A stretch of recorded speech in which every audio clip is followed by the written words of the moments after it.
Corona کے آغاز پہ ہی کہہ دیا تھا کہ انسانوں کو ختم کرنے نہیں، یہ معیشت کو تباہ کرنے کے لیے آیا ہے۔ آج ماہر معیشت بتا رہے ہیں کہ کورونا سے پاکستان کو $5 ارب کا نقصان ہو سکتا ہے۔ جون تک 9 لاکھ سے زیادہ لوگ بے روزگار ہو جائیں گے۔ ترقی تو دور کی بات، معیشت کی بحالی یعنی کورونا سے پہلے والے حالات تک آنے کے لیے بھی 2 سال لگ جائیں گے۔ یاد رہے، کچھ دانشور بضد ہیں، ملک میں کورونا نہیں ہے، فوج اور حکومت نے امداد لینے کے لیے کورونا کا ڈرامہ کھیلا ہے۔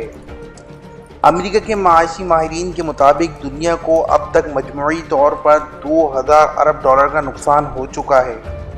تیل انڈسٹری کو $400 ارب، فوڈ انڈسٹری کو $400 ارب، ہوٹل انڈسٹری کو $250 ارب اور آن لائن کو $175 ارب کا نقصان ہو چکا ہے، اور ان کاروبار سے وابستہ ہر ذیلی کاروبار تباہ ہو چکا ہے۔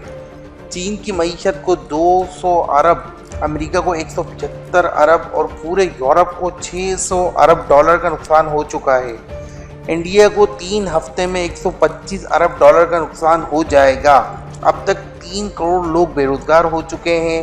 مئی کے وسط تک یہ تعداد 7 کروڑ سے بڑھ جائے گی۔ امریکہ میں بے روزگاری جنگ عظیم دوم کے بعد بلند ترین سطح تک پہنچ گئی ہے۔ کورونا کی تباہ کاریوں کا یہ ابھی آغاز ہے۔ ماہرین کے مطابق کورونا مزید 6 مہینے میں ختم نہ ہوا تو دنیا کو کنگال کر جائے گا۔ یورپ کو بحال کرنے کے لیے جنگ عظیم دوم کے بعد ہونے والی بحالی کا 70 گنا زیادہ سرمایہ لگے گا۔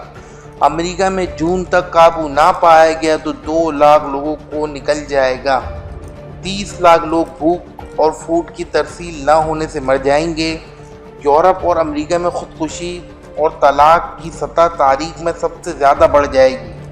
کورونا لوگوں کو مارنے نہیں، دنیا کا رہن سہن تباہ کرنے آیا ہے۔ یہ اللہ کے عذاب کی ایک صورت ہے کہ جب انسان نعمتوں سے فائدہ نہیں اٹھا سکتا، یہ سب چیزیں پاس ہوتے ہی انسان ان کو اپنے لیے، اپنے فائدوں کے لیے استعمال نہیں کر سکتا۔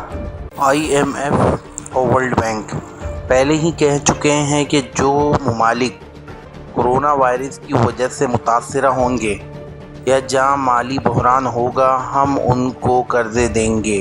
ایران نے 1962 کے بعد پہلی بار IMF میں رابطہ کیا ہے کیونکہ ایران کی حالت بہت خراب ہے۔ ایران کی GDP کچھ سالوں سے کافی بہتر ہو رہی تھی۔ IMF کی ہی ایک رپورٹ میں بتایا گیا تھا کہ ایران کچھ سالوں بعد دنیا کے 15 معاشی طور پہ بہترین ممالک میں شامل ہو جائے گا، لیکن اب کورونا وائرس کی وجہ سے وہاں کی معیشت بالکل برباد ہو گئی ہے۔ اللہ مجھے اور آپ کو، ہم سب کو اس عذاب سے بچائے، آمین۔